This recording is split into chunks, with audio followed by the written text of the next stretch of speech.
Bueno, a ver, vamos a ver. Anoche el Congreso de la República aprobó en primera votación esta nueva ley que busca que los adolescentes de 16 y 17 años sean procesados en el sistema penal tal como un adulto. Es decir, se habla de la imputabilidad, ¿no? Antes de esta norma, o mejor dicho, en estos momentos, hasta que esta norma sea aprobada y promulgada, la imputabilidad llegaba a los 18 años. Con esto se busca de que la valla baje y que ya gente de 16, adolescentes de 16 y 17 años, puedan ser procesados, investigados tal cual un adulto. ¿Es la mejor forma de afrontar el tema de la inseguridad? No lo sé, sinceramente. Yo creo que esto necesitaba quizás una reflexión mucho más profunda, teniendo en cuenta que las políticas de resociabilización en nuestro país no funcionan. Es decir, ¿cuál será la estadística respecto a cuánta gente que pasa un tiempo en la cárcel puede ser regenerada, ¿no? Y más bien en lo que se convierten las cárceles son ¿cómo decirlo?, en universidades para delinquir. Salen con título y licenciatura para robar. Entonces, no sé qué tan buena sea esta iniciativa de parte del Parlamento. A Mario Moretti nos lo va a aclarar en breve respecto a este tema, a esta ley tan controvertida y que uno, revisando las redes, pues se da la impresión de que la gente está saludando esta iniciativa. Vamos a escuchar parte del debate de anoche para darnos una idea.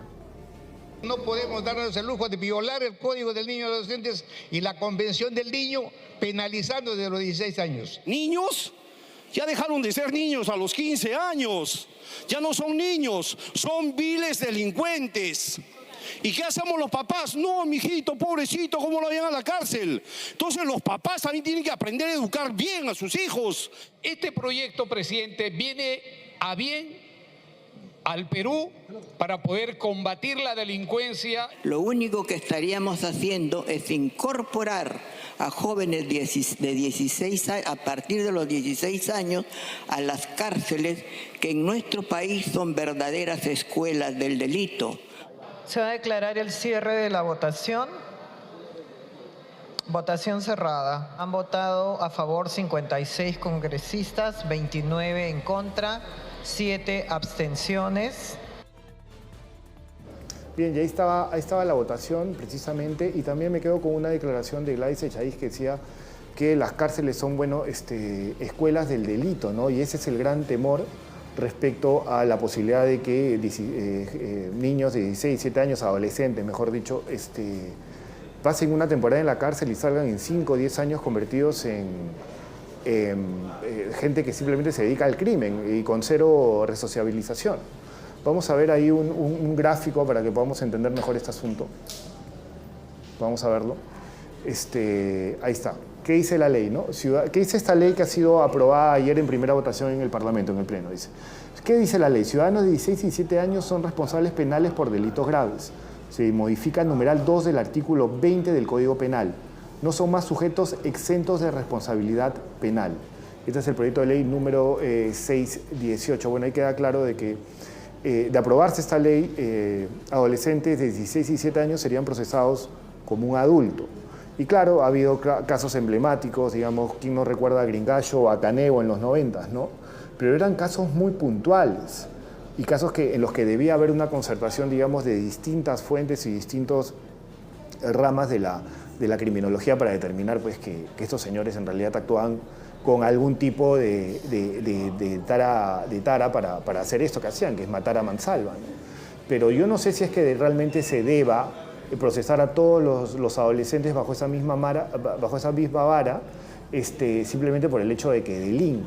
O sea, es decir, no se puede comparar a alguien que mata con alguien que roba un celular. O sea, hay que determinar eso en términos de que, digamos, el remedio no sea peor que la enfermedad, que la cura no sea peor que la enfermedad.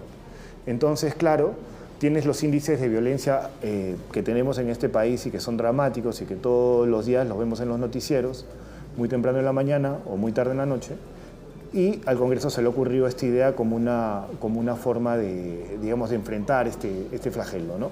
Y ahí está la pregunta que les habíamos planteado. Ustedes pueden votar tanto en Facebook como en YouTube, si deben ser procesados como adultos los adolescentes de 16 y 17 años. El debate en el Parlamento ha sido bastante, digamos, diverso. Ha habido posiciones de uno y otro lado, y vamos a comentar un poco lo que ha sido esto, ¿no? Dice Kid of Gain, puede ser bueno siempre y cuando en las cárceles lo traten como basura para que se den cuenta que no deben ser delincuentes. Pero claro, eso es lo que hablábamos, pues la resociabilización no funciona en nuestro país, o no funciona, digamos, en una estadística que pueda ser abrumadora y que te diga que el sistema funciona. Y claro, el problema es que entras a la cárcel y sales peor de lo que entraste, ¿no? Claro, por ejemplo, Andrés Céspedes dice, Gringacho era sicario desde los 12 años. Y es verdad, hay casos muy puntuales que deben ser tratados quizás con una determinada legislación, pero poner a todos los adolescentes en el mismo saco, no sé qué tan factible o qué tan positivo sea en esta lucha que tenemos todos para combatir a la delincuencia, ¿no? Por ejemplo, Hey Dude dice, ¿no? Las cárceles no solucionan nada, salen más avesados, vean a Fujimori, Antauro, Keiko salieron más avesados luego de la carcelería. Bueno, son los comentarios de la gente, ¿no? Augusto Carrasco hace una reflexión mucho más profunda, que dice que los padres tienen que saber corregir a los hijos, pero ahí también vamos a otro problema, que es muchos de estos adolescentes que cometen delitos provienen de hogares disfuncionales, así que eso quizás no represente pues una cosa muy concreta, ¿no? Sabi y 40 dice, estoy de acuerdo, desde los 16 o 15 están en las barras bravas. Además, en la época de Sendero Luminoso y el MRTA, los terroristas entrenaban a los reclutas desde 11 años en la selva. Hay videos. Claro, pero los que matan por un celular tienen que ir presos. Estoy de acuerdo con Carol Sotelo. Claro que sí, los que matan tienen que ir a la cárcel, desde luego. Y si, así sea un adolescente. Pero claro, ¿qué hacemos con el adolescente que digamos, robó un celular y digamos, fue su primera vez, no mató a nadie? O alguien que tiene una reyerta o una pelea en la calle y producto de eso sale un herido. O sea, hay que determinar bien el caso y hay que focalizar bien los casos. Yo creo que con esta ley tal como ha sido planteada en estos momentos se generaliza mucho y eso puede abrir una puerta a algo mucho peor, ¿no? A ver, Gio IT dice, si las cárceles fueran reorganizadas y mejor administradas, esto podría funcionar incluso la reintegración social. Claro, eso es a lo que se aspira, ¿no? Es decir, en términos de una cárcel sirve para resociabilizar a la gente, cosa que no funciona en nuestro país. Bueno, ya estamos con el doctor Mario Amoretti. Doctor, ¿cómo está? Buenas noches. ¿Qué tal? Buenas noches. Muchas gracias por la invitación. No, gracias a usted por estar con nosotros. Doctor Amoretti, ¿qué opina de esta ley que ha sido aprobada en primera votación? ¿Cuál es la ley? Perdón, porque no... Esta ley que, digamos, lo que hace es bajar la imputabilidad de 18 años a 16 y 17 años para que los adolescentes puedan ser procesados en el sistema penal. Y de alguna forma también está sujeta a ciertas modificaciones en el Código Penal. ¿Qué opina de esa ley? De este Congreso, a la verdad, viola la Constitución, viola las técnicas jurídicas. Entonces, voy a bajarle. Disculpe, doctora Moretti, no lo escuchamos bien. Disculpe, doctor. Vamos a corregir el audio. Si me permite un minuto, a ver si podemos corregir el audio, porque la verdad es que no escuchamos nada de lo que usted dice.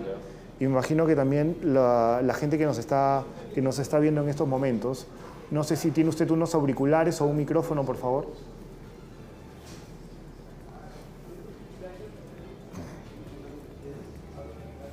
Bueno, vamos a corregir este tema y mientras tanto seguimos viendo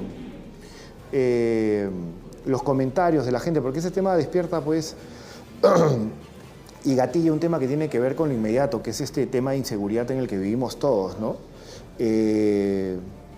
Dice Kiros Gain de nuevo, puede ser bueno siempre y cuando en las cárceles los traten... Bueno, ya. Roy Chávez dice, pero no estoy de acuerdo que vayan a la cárcel de adultos para que salgan 1000 veces peor. Y ese es el gran temor, digamos, de lo que se pueda suscitar con la aprobación de esta norma. Es decir, si es que aquellos adolescentes que son procesados en el sistema penal como adultos terminan siendo condenados, terminan llegando a un penal, terminan llegando a una cárcel y cumplida su condena o antes de cumplir la condena salen mucho peor de lo que entraron.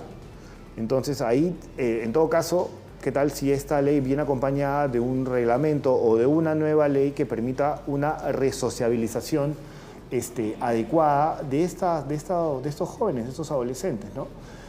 Ahora sí estamos con el doctor Amoretti, ¿no? ¿Doctor? Sí. Mire, este proyecto de ley aprobado en primera instancia, esto no es procedente. Ya Fujimori en el año 92 planteó la reducción o la disminución de la edad con la finalidad de que los mayores de 15 a 18 años fueran procesados penalmente como si fueran adultos y se le aplique la ley antiterrorista. Esto fue dejado sin efecto por las denuncias que se hicieron a la Corte Interamericana, en fin. ¿Y por qué tuvo que dar marcha atrás? Porque existe, nosotros estamos dentro del acuerdo de la Convención de Viena que protege a los niños y adolescentes. Se considera niños hasta los 12 años, se considera adolescente de 12 a 18 años, se considera adulto de 18 a 21 años. De tal manera de que esta ley no tiene ningún sustento jurídico a nivel de tratados internacionales, puesto que, como lo repito, nosotros estamos inmersos dentro de esta convención que protege a niños y adolescentes. Ahora, ¿usted considera que esta es una medida populista por parte del Congreso, es decir, tratar de buscar una solución de cara a las tribunas respecto a la problemática de la inseguridad que nos azota? Mire, lo que se ha venido haciendo es que los adolescentes de hasta antes de 16 a 18 años podrían ser internados en el albergue hasta 6 años. Posteriormente se amplió hasta 10 años.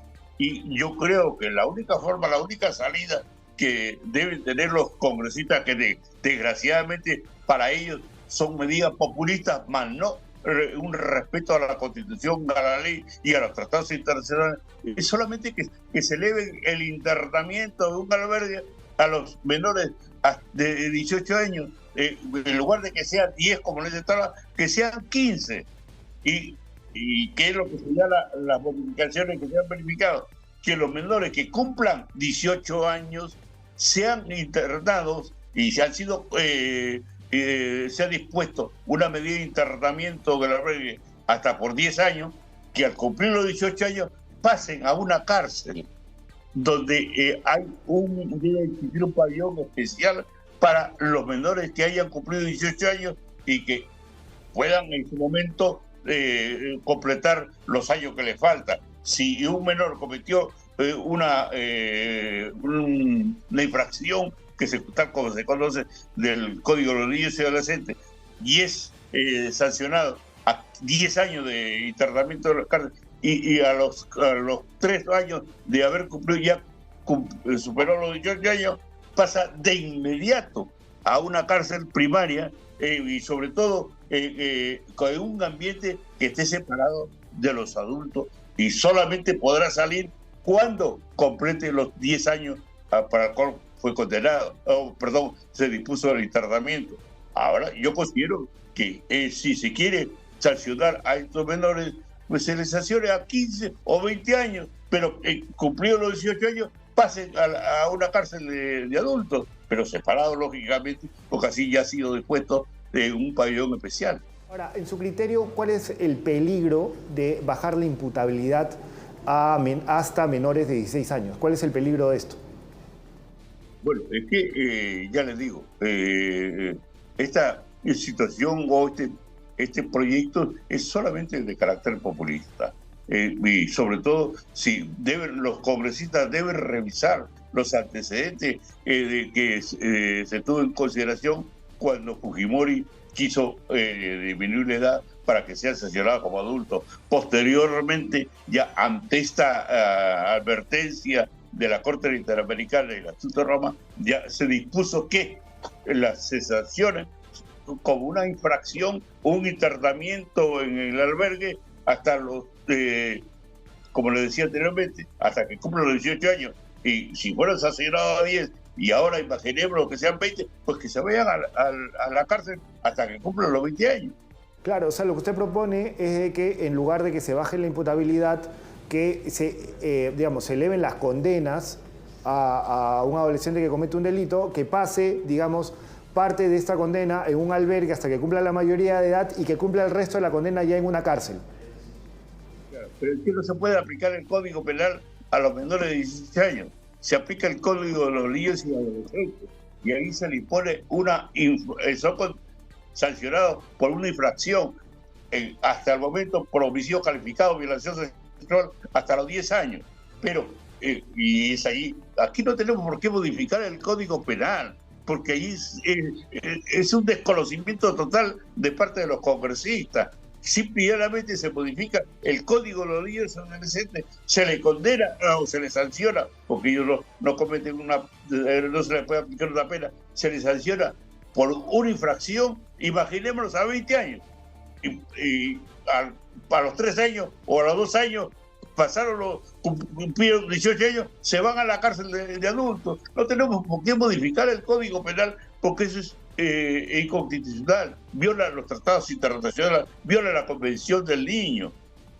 Ahora, doctor, y a mí lo que me sorprende un poco es este tipo de iniciativas, que me imagino que nacen en la Comisión de Justicia, no son sometidas, digamos, a la opinión de entendidos como usted, como algunos otros penalistas que tenemos tan buenos en este país. Es decir, los congresistas se mandan con esta iniciativa sin, digamos, consultarla con la gente que sabe.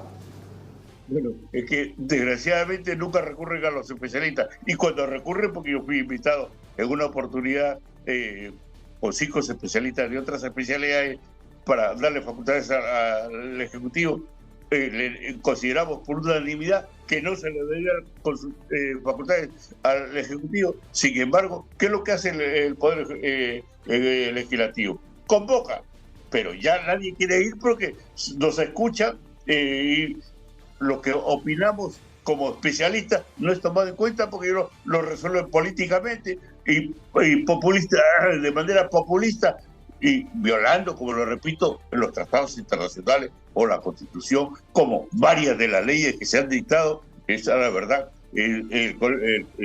Los ex decanos del Colegio de Abogados nos hemos pronunciado que respete la Constitución, que respete los tratados internacionales.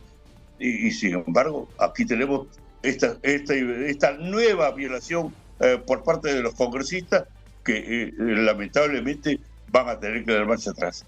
Ahora, claro. Ahora, doctor, y justamente, digamos, si bien esta parece ser una medida para responder a esa sensación de inseguridad que tiene la población y que más bien exige respuestas y salir de este tema en el que nos encontramos, en su criterio, ¿qué se podría hacer desde la normatividad para tener un mejor, digamos, precisamente una mejor legislación en torno a temas de inseguridad y a temas de combatir el crimen organizado? Es que no es la ley que en este momento nos han modificado diversas leyes que han creado la criminalidad sistematizada, considerando de que debe ser condenado a cadena perpetua, el delito de sicariato, el delito de extorsión, el delito de secuestro, el robo agravado, homicidio calificado. Pero eso ya existe en el Código Penal, por favor. Que no nos engañen, que no engañen al pueblo, porque esto ya existe en el Código Penal. Tenemos más de 700 modificaciones al Código Penal que tiene 452 artículos. Tenemos 13 leyes y decretos legislativos en las que se consigna como seguridad ciudadana. ¿Y qué hemos conseguido? ¿Acaso hemos conseguido que se disminuya la criminalidad? Es todo lo contrario, porque no hay planes, no hay estrategia de parte del Poder Ejecutivo. Lo que se tiene que hacer es que los encargados de combatir este flagelo ejecutan y, ejecutan lo que está acorde a ley. Claro, porque recuerde usted que cuántos proyectos de leyes se presentaron para este famoso terrorismo urbano. 17 proyectos de ley se unieron a una sola. A las finales se ha modificado solamente un artículo del Código Penal, consignando como criminalidad sistematizada. Es decir, aquí cada congresista presenta su proyecto, pero con la finalidad de salirse ellos del problema penal que están atravesando. Y le explico así brevemente. Se ha promulgado la ley y modificado la ley de crimen organizado, se ha adicionado el 318. La modificación anterior, que fue aprobada por la 3208, determinados delitos como tráfico de influencia, enriquecimiento ilícito, de negociación incompatible, se fijó un máximo de 6 años para que no sea considerado como criminalidad organizada. Ahora se ha modificado en 5 años. ¿Qué es lo que están persiguiendo? Ya Valdemar Cerrón ya salió de la investigación que se le estaba haciendo y ahora con los 5 años quieren sacarlo a Vladimir Cerrón de ese problema y a las finales vamos a tener Cerrón que con un proceso penal es la que ya se le va a archivar. Hay que hablar las cosas claras. Los congresistas están legislando para protegerse de lo que puede venir ya al término de su mandato congresal. Eso queda claro, doctora Moretti. Ahora, en algún país, o algún país, mejor dicho, ¿se aplica ese tipo de iniciativas como las que ha planteado el Congreso? Bueno, tenemos Estados Unidos, que dispone hasta cadena perpetua a los menores de 15 años, 12 años. Hay países, pero no están adscritos a la Convención de Viena. Y ellos tienen la libertad. Tenemos la China, tenemos en Filipinas, que condena hasta con pena de muerte a los menores de edad. Pero acá tenemos que respetar los tratados internacionales. Y queremos que esté privado de su libertad un menor de 18 años, pues modifiquemos el código de los niños y adolescentes, en lugar de que el máximo de la sanción sea 10 como lo es hasta ahora, que sea 20. Y no se vulnera la Constitución, ningún tratado internacional. Ahora, ¿usted cree que de aprobarse esto en segunda votación, el Ejecutivo no lo va a promulgar? Por supuesto, pero ya le digo, esto ya se hizo en el gobierno de Fujimori, donde justamente se denunció internacionalmente y Fujimori tuvo que dar marcha atrás. Claro, estarían sujetos, digamos, a una reprobación internacional. Exacto. Bueno, doctora Moretti, le agradezco mucho. Gracias por estar con nosotros. Creo que ha quedado bien clara la posición de los especialistas respecto a esta polémica ley.